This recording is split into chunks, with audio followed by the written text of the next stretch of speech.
Today on Ag News Daily. If you look at flat price of soybeans versus all the major crops like corn, wheat, cotton, there is a clear advantage for soybeans over those other crops. And so we're probably going to see those other crops lose a few acres over to soybeans. The question is to what degree. Welcome back to the weekly edition of the Ag News Daily Show. You stole my line. I know. I don't care. We're getting it done today. It's because you made me run over here. Oh, the news. A lot of behind-the-scenes things folks don't see. It's so hot. It's so fast-paced, kind of like this Clipper-like weather pattern that we've been expecting. It was actually kind of the opposite. It dumped so much snow on us here. But in the Midwest, coming into next week, there's still chances for light snow, more gusty winds, and shots of really cold air. Although there might be a brief warm-up that's occurring between systems that will allow for some melting in the southern areas of the Midwest, overall precipitation amounts will likely remain too light to significantly impact drought conditions. Snowpack could increase, though, in parts of the northern regions. So more cold on our way, Delaney. Well, I was listening to Sean Hackett yesterday at an event, and he's saying polar vortex, cold conditions through the end of December, at least into the new year, so not going away anytime soon. But another topic of discussion has been commodities looking at China specifically and whether or not they're going to follow through on their pledge to purchase 12 million metric tons of U.S. soybeans by the end of 2025. While some traders believe commercial and state-owned buyers, including COFCO, will set up purchases, a Farm Journal survey shows more than 75% of ag economists don't think China will reach that total. StoneX chief commodities economist Arlen Sederman says the market is already pricing in a smaller amount, around 8 to 10 million metric tons, spread through the current marketing year. Secretary Rollins also said she remains confident, on the opposite side here, that China will meet their commitment. She told CNBC earlier this week they've already purchased orders, and those are underway, with nearly 1.5 million metric tons of soybeans moving to China so far. Secretary Rollins declared that meeting the 12 million ton commitment does not necessarily mean all soybeans will be shipped by year's end, but that the orders themselves are expected to be placed before the deadline. And I think we've seen 6 to 8 million tons of those soybeans committed so far. Yeah, I was going to take a poll what the over-under should be on whether or not they will come through. We have seen the USDA trying to play catch-up after the government shut down, and they newly released their export data, which shows a mixed picture in U.S. grains. According to the reports, the corn and wheat exports through mid-October are running well ahead of last year. Corn shipments since the start of the marketing year totaled over 10 million metric tons, up 58% year over year, while wheat sales from June 1 through October 16 reached over 11 million metric tons. That's a 23% increase for that category. Overseas commitments for both crops also remain strong, with corn bookings up 37% and wheat up 22% compared to that same time frame last year. Soybeans, however, are where we continue to feel the pressure from weaker demand. Sales from September 1 through mid-October only totaled 6 million metric tons. That's 32% below that same time period last year. Outstanding soybean commitments are also down sharply, 38% lower year over year, underscoring some of those ongoing challenges you just talked about in the export market, specifically with China. We'll be taking a look at more of this global picture in today's interview. Additionally, there was some positive news on crop quality, according to the U.S. Grains and Bioproducts Council. When they looked at the 2025-26 corn harvest, the quality report there, we saw the broken corn and foreign material levels at the lowest ever recorded level in the report's 15-year history. Nearly 88% of the grain samples met all of the U.S. number 1 grade requirements, and nearly 98% met U.S. number 2 standards, based upon more than 600 samples collected across the top corn-producing states. So I don't know what that says about our producers or our combines or just overall quality, but that certainly is a bright spot. It is. I guess this might be a bright spot to some producers. I'm going to say that with a question mark at the end, but the Trump administration has said that they are preparing to announce a bridge aid package for American farmers within the next couple of weeks, some speculating as early as next week. The administration has previously said assistance is needed as farmers continue to struggle with low crop prices and lingering impacts from trade disputes. However, economists are split on whether additional trade aid is the right solution. Farm Journal's Ag Economist's monthly monitor found half of respondents support more assistance, while the other half warn the industry has become too dependent on ad hoc payments. Many economists agree reported aid packages can distort land values, cash rent, and equipment purchasing decisions, and they also believe additional aid could further keep fertilizer and other input prices elevated. Farm groups are arguing support that is still urgently needed. American Farm Bureau President Zippy Duvall says farmers are facing, quote, a perfect storm of high costs and falling commodity prices, resulting in negative margins on many crops.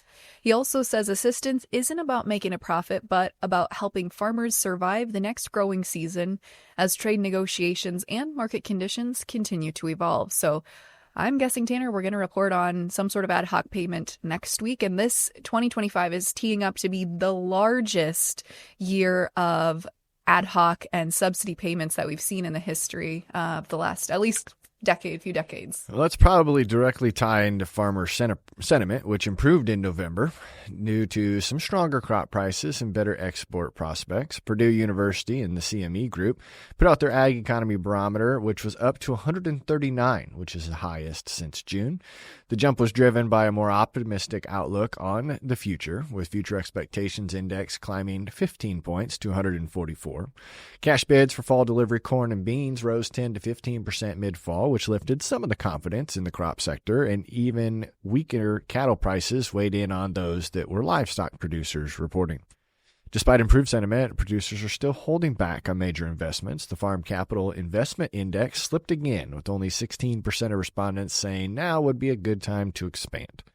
Long-term farmland value expectations reached a record high. The most corn producers expected cash rental rates to remain steady into 2026. They're still facing tighter margins. Many farmers say that they plan to cut costs by switching to lower-priced seed traits, reducing their phosphorus applications, and adjusting their seeding and nitrogen rates, though 40% said they won't change a single thing.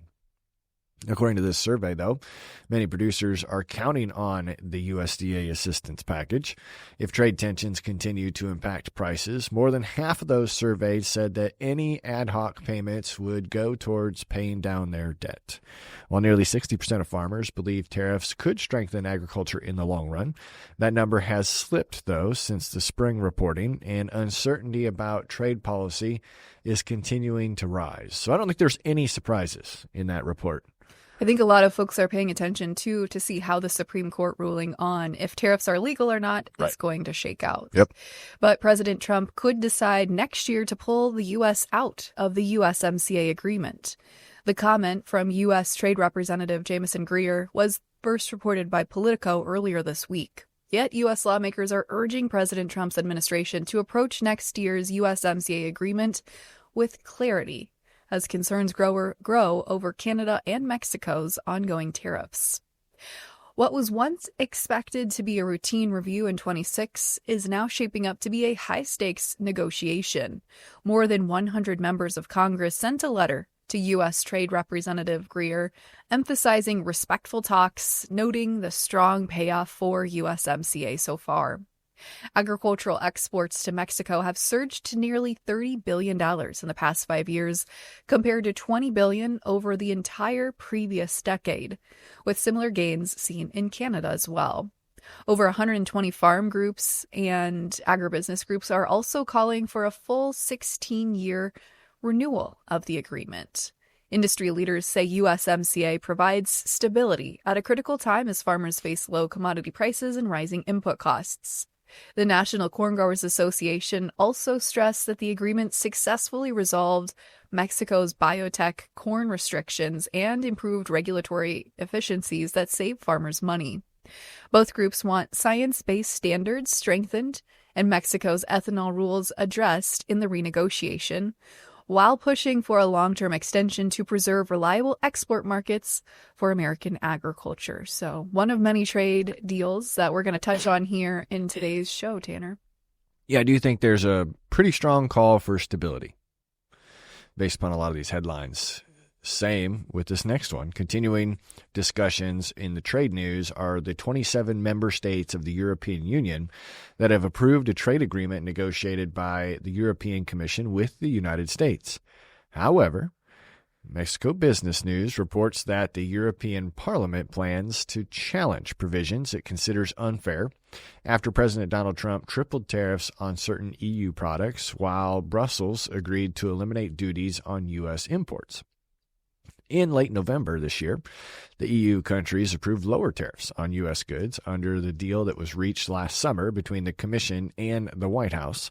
Though critics are urging the agreement places the EU exporters at a disadvantage, there is now a proposal to add a sunset clause, which would have ended the tariff cuts after 5 years if the deal was not renewed. That was debated, but ultimately has been rejected. The Commission called the agreement the best achievable, warning that failing to approve it would have been and placed the EU at an even greater disadvantage. Both now, the Council and the European Parliament must approve the final text by next spring. The EU Chamber of Commerce also released a recent survey that surveyed 131 of their member companies regarding its ongoing business with China. More than one-third said they were seeking to diversify their supply chains away from China. So a couple updates there coming out of the EU. We'll see if their parliament does make that vote happen. Well, continuing on the trade frontier, India expects to finalize a new trade deal with the United States before the end of 2025, with most issues between the two countries reportedly resolved, according to Reuters. The U.S. imposed a 50% import tariff back in late August, while negotiations were still ongoing. Then, earlier in November, President Trump said talks with India's prime minister were progressing quite well. The White House has pushed India to reduce oil purchases from Russia and lower tariffs across several sectors, including agriculture. India's trade secretary told industry leaders that a trade framework must come first, addressing reciprocal tariffs, while any remaining issues can be handled at the political level. Officials are optimistic a solution will be reached before the end of the year. India's trade deficit with the U.S. reached a record high back in October.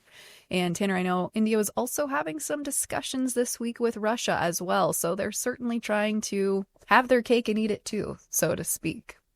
We'll talk more about some headlines in the trade coming up later on, but an update on New World screwworm, which has been detected about 120 miles from the U.S. border in Nuevo León, Mexico. This marks the third incident in the region since September. A USDA spokesperson says all three detections have been isolated and linked to the movement of animals from affected areas. The department continues to lead an aggressive, coordinated response and is working with Mexican authorities to prevent the pest from moving north. RCAF USA CEO Bill Bullard warns that the movement of cattle from southern Mexico, where screwworm remains active, to northern regions raises the risk of introducing the pest into the United States. USDA maintains a map of confirmed cases in Mexico at screwworm.gov. Now we see ag leaders that are urging a science-based approach to the Make America Healthy Again movement. Speakers recently at the National Association of Farm Broadcasting Convention shared their sentiment on how this influence and what it means to agriculture. On the fresh produce side, the question was asked, who is the winner? Molly Van Loo, the Vice President of Nutrition and Health of the International Fresh Produce Association, gives us an answer right here. In terms of the winners, I think certainly it's hard to say because ultimately it's what the consumer decides to buy, right? And whether or not the policy or the conversation impacts those consumer choices, which has been a question even before MAHA came along.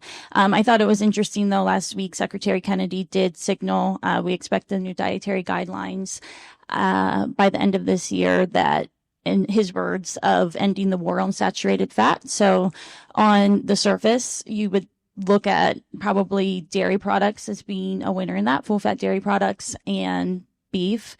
But then he also kind of alluded to production practices. So is that grass-fed? Is that crop protection tools? Is that size of the operation. Now, while parts of the Make America Healthy Again messaging have improved since its first report, the work isn't finished, according to John Bodie, president and CEO of the Corn Refiners Association. He says more clarity and stronger science are still needed. What is disconcerting is there's a misalignment between the messaging from MAHA and the consensus of what dietary changes need to occur.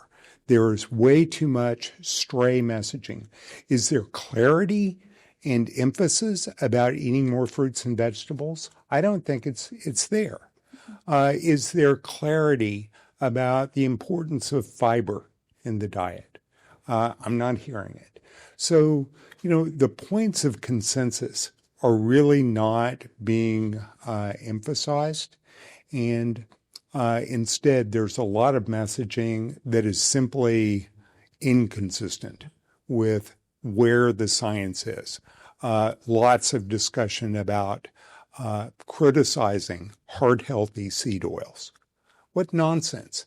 Every authoritative scientific body is clear in support of the use of seed oils. That is not criticizing other fats or other oils, but to disparage those uniquely is simply a lost opportunity at best in consumer messaging. The Corn Refiners Association CEO and president also addressed what it could mean for corn growers in the future. My concern is, are we science and risk-based? Because if we're science and risk-based, that will be good for our food system and agriculture writ large. So the role of the corn refiners is we're making from corn products that are used throughout the food supply, animal feed, pharmaceuticals. The uses are extensive. And what we want, and I think is perfectly aligned with advancing public health, is science and risk-based policies. That will cause evolution in our food system. We will continue to advance sustainability in rational ways. And that agriculture can do very well. I think American agriculture can do it better than anybody in the world. And advance the goals of MAHA, but it probably means some of the objectives that they've already walked away from will need to be abandoned. Well, switching tracks here, Tanner, farmers are caught in the middle of a political battle over extending the pandemic-era boost in Affordable Care Act subsidies as attention turns to next year's midterm elections. About 27% of farmers rely on these plans. Democratic Senator Amy Klobuchar noted at town halls, highlighting the strain on rural households. Senate Republicans have resisted a straight extension, promising Democrats only a vote next week on alternative ACA proposals as insurers finalize their new premium rates.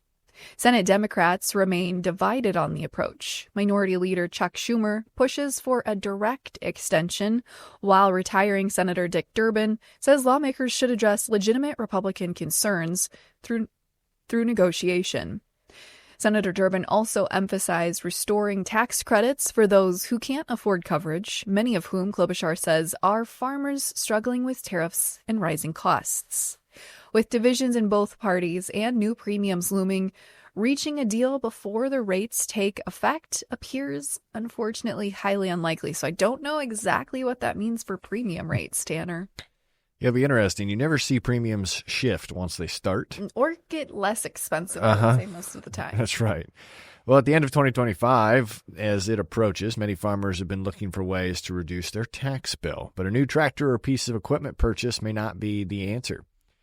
Austin Pfeiffer, an associate attorney with the Ag and Business Legal Strategies, warns that buying expensive equipment solely for that tax purpose could be risky, stating a lot of farmers justify that by saying, I need to buy new equipment to save on my taxes, he said, and added, but it should be really a question of, is it still going to make me money? Pfeiffer advises farmers to focus on the business sense of the purchase, first asking if the purchase is going to improve operations, either save on labor or repair costs, or just give the farmer a new, fancier tractor. He adds that buying on credit for a tax deduction could leave a farmer with large payments for many years down the road for 1 year's worth of tax planning. Appreciate that from him, but that's a hard mindset shift, I think, for a lot of farmers to have.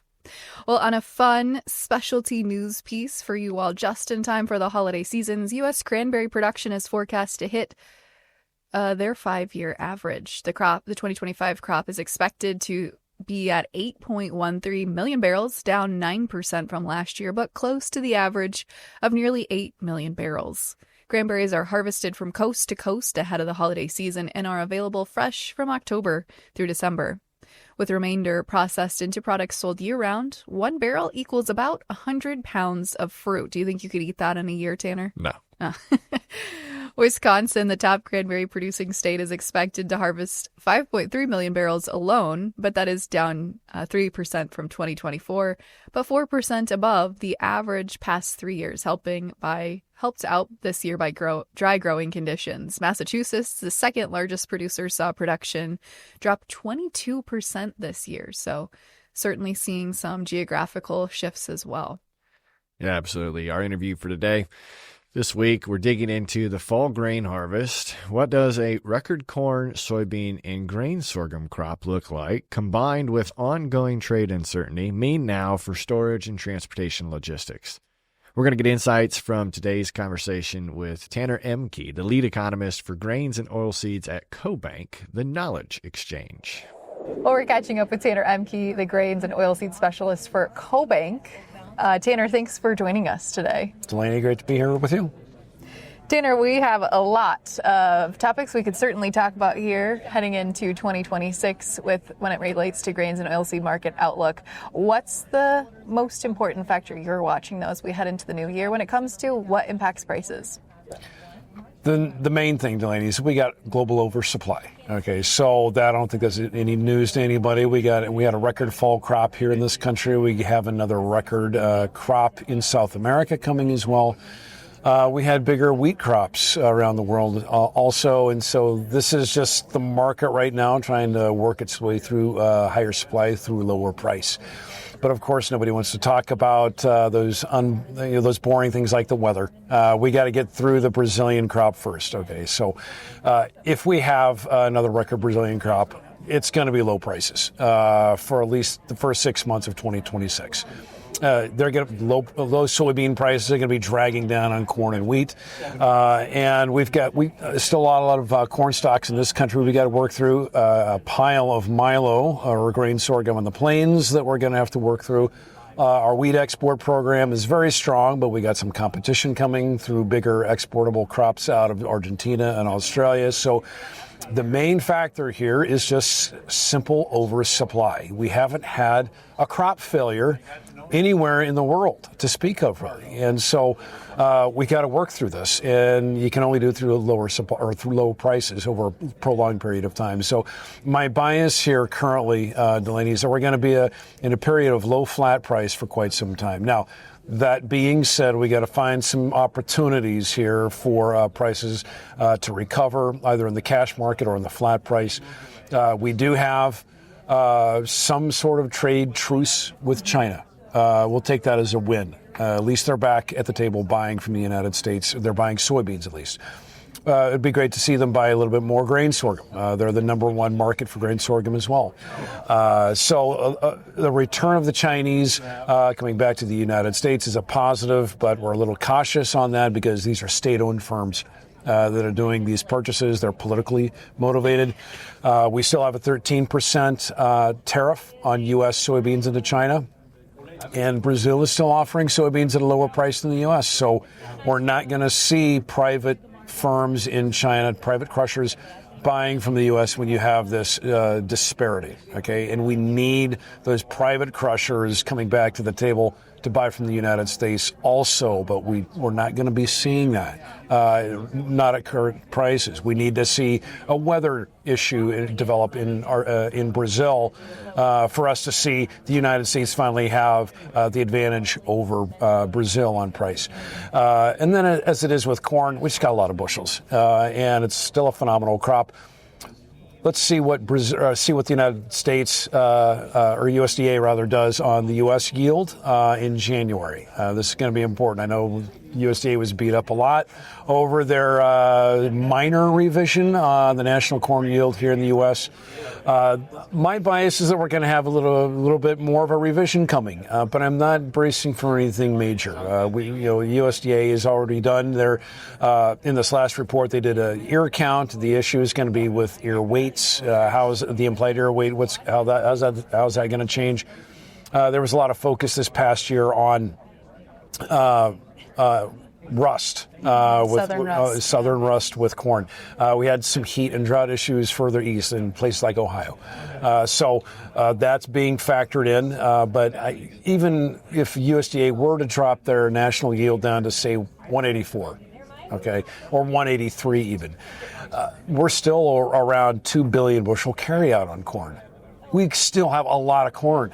Okay, there's no way around this. A lot of bushels are a lot of bushels. We still got to keep exporting. So that's the other side of corn. I think that in future reports, USDA is probably going to increase their export number on corn because we are exporting a phenomenal amount, this record amount of corn. So I think there's a positive here on usage. And then for wheat, same thing there. We've had a phenomenal export story for wheat. We've got some exporting competition coming online from Argentina and Australia. Both of those crops are much bigger. And then the Europeans had a bigger harvest. The Russians had a bigger harvest. And so there's some downside there, I think. So I think that perhaps that might be a headwind for us heading into 2026. So when we're talking about the price dynamic for next year, it's really all going to come back to Brazil in these next months. We got to get through December, see what kind of weather they have. And if they do indeed come out with a record soybean crop and a bigger corn crop, that means we're going to have depressed flat prices at least through the first half of 2026. All right, there was a lot to unpack there. So I want to go back to China purchasing, coming to the table. You used the term, this is a political move, and you're not the first person that has kind of used that framework of it's a political move. Elaborate for us, though, what you mean by that. Look at the people that are buying the soybeans. They are state-owned firms. COFCO is state-owned. Sinograin is state-owned. When you look at the cash market, U.S. prices are above Brazilian prices. So if you are a crusher anywhere in the world looking to buy soybeans, Brazilian soybeans are offered more competitively than U.S.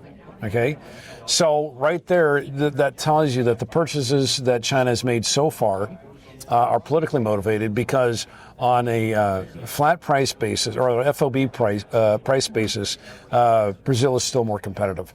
And so if you are buying simply on price alone, you would buy from Brazil. But there is the argument some make that the protein of U.S. soybeans are higher than Brazil. It's more consistent. Yeah, consistent. And okay. There is an absolute argument to make on that. And we have seen increased exports into a number of other markets, like for instance, Mexico. Egypt, huge increases. Pakistan, big increases, although that was mostly because they had some weather issues over there. But a lot of other markets are taking U.S. soybeans and soybean meal, especially into Southeast Asia and some of those developing markets. One of the value propositions, if you will, of U.S. soy is of the consistency of the meal. And this is very important. And the digestibility of the meal, okay? You don't need to buy as much. Because the digestibility is better. And then on the consistency of the soybean meal protein concentration is that you can plan better for future feeding. So, for instance, if you know exactly what the meal content is going to be and what the digestibility is going to be, you can plan 3 months out, 6 months out a lot better than you can with other origins. This is hugely important if, let's say, for instance, you're feeding poultry. and you know what the protein is for every load of soybeans or soybean meal that comes in, you can plan your barns accordingly, and you can maximize your real estate. If this is real money we're talking about, they can plan 6 to 8 months out, 10 months out on what their throughput is because you know what the content of the protein is. Does that justify the higher price compared to the Brazilian soybean? Some buyers will say yes, and we've seen that in places like Egypt. I talked with a soybean buyer in Egypt here recently in Geneva. It's at the Global Grains Conference, and the consistency is huge. That is their main thing that they offer as a supplier to their customers that are feeding poultry in that part of the world. They love the consistency. And so there is a value proposition here. Now, it's at the end of the day, if Brazilian soybeans are so competitive that they can afford to lose some efficiency, that might make a difference. But for a lot of these markets where they're growing their poultry numbers, they're growing their hog numbers in some areas, they need that consistency to maximize their efficiency. I want to take it back here to domestic focused here for a while, because as you've mentioned, we had a record crop production this year across really all grains and oil seeds. With that hanging over the balance here, what does that mean as far as storage and transportation as we head into the winter months? Yeah, that's been a problem in some local areas. A lot of grain dumped on the ground. You're not going to put soybeans on the ground. There was up in the Dakotas, a lot of wheat that ended up in silo bags or grain bags out in the field. A lot of milo in Kansas I've seen dumped on the ground, corn being piled and tarped. So we really had to come up with some innovative strategies this year on how to store grain for a couple of reasons. One, we did lose some exports, especially with soybeans. But number two, farmers aren't happy with price. And so if you're not going to sell today's price, that means you're going to have to store it. And so that created a storage challenge for a lot of farmers and their co-ops. And I know, especially in Kansas, where I'm from originally, huge milo piles everywhere. China's a market that has not shown up yet as a major buyer again. And we had a phenomenal harvest so far this year. And so what do? You got to pile it on the ground if you don't have upright storage capacity. So this has created some challenges. We're going to have higher shrink if those piles are not managed accordingly, if they're not managed properly, we'll say, if they're not tarped, if they're not in a bunker, if they're not on, let's say, a cement pad, if they're piled on dirt, you're going to have more loss, more shrink. If they're going to get rained on a lot, you're going to have more loss and shrink and spoilage there. So there's going to be a higher cost of carry. All of that factors into your total cost. Loss is one of those factors. And so if you're going to be delaying your purchases, delaying your grain sales, you have to factor in that higher cost of shrink. Okay. In addition to your higher borrowing costs, if your interest rates are higher, that's another cost. And then the cost of moving a pile. It's not cheap. It's not as cheap as putting it in upright storage where gravity is free. You don't pay for gravity. But if you're going to move a pile, let's say you got 1 million bushels piled on the ground, it takes a lot of front end loaders, a lot of wheel loaders, scooping that grain up, dumping it in a truck, doing that over and over again, a lot of labor, a lot of machinery, a lot of time. Okay, that's another cost. So these piles on the ground are not cheap. You have to factor in those higher costs. Yeah, that's a great way to break that down. I'm glad you mentioned that. And I want to go back to China for a second. I know we were kind of on a tangent there for a bit, but I love this conundrum, as you call it. And maybe it applies to milo, too, based on what you're sharing. But can other countries fill the void left by China when it comes to some of those export demand opportunities? So, boring statistic. As an economist, I got to throw those numbers out. China's 60% of the market. You don't get away from China. Okay? There's over half. For all soybean imports. Okay? It's 60% of the market. There is no getting away from China. We need China. Okay? Yes, we have increased exports into other markets. That is a huge win. At the same time, we have increased domestic usage here in the U.S. That is a huge win as well. But there's no avoiding. We still have to play with China. And we need to have stable markets. We need to have trade certainty. We need trade deals that are inked and everybody understands what they are. We're not quite there yet. We have a trade truce, and it's kind of ambiguous about what's in that. We're still waiting details on that. But there's just no escaping it. We got to trade with China because we produce more soybeans and soybean meal than we can use in this country. We got to send it someplace, and China is going to be there always as a destination, and we want that to be a good destination.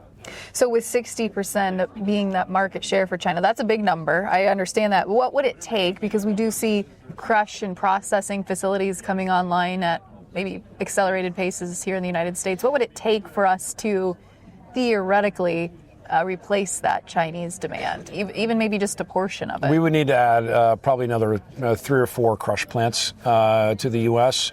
We don't see that coming right now. Right now, there's one expansion for 2026 and another new greenfield plant in Ohio that's coming online, and that's all positive for sure. That's going to be supporting cash basis in those local markets, but it's not going to replace China.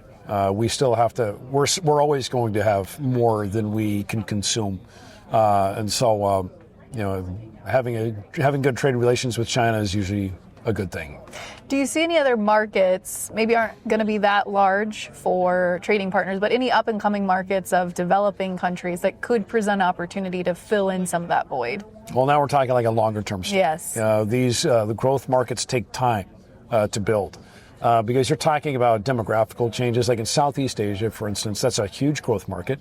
A lot of people entering the middle class, they're improving their diets, more protein, more dairy, and so that's a growth market for our soybean meal exports. We have growth markets in the Middle East, same thing there, rising middle income or middle class incomes, more people eating animal protein, specifically chicken. That's their main protein source now. Chickens eat soybean meal, and so growth market there. Maybe some opportunities in sub-Saharan Africa. That's a little bit of a hard market to get into just because of infrastructure, and it's hard to export into that market. But we're seeing more wheat exports, not so much soybeans. Egypt is really the growth market in Africa or Middle East, and then India. Everyone's always asking about India, and that again another growth market there. 1.4 billion people. They are the biggest country now globally. They're bigger than China. Their population is growing. China's population is shrinking. They're the fastest growing economy in the world, fastest growing major economy in the world, about 6%, 7% growth. China is less than that, 4%, maybe even less than, or perhaps they're even shrinking. But a lot of opportunity there in India. But again, India is not China.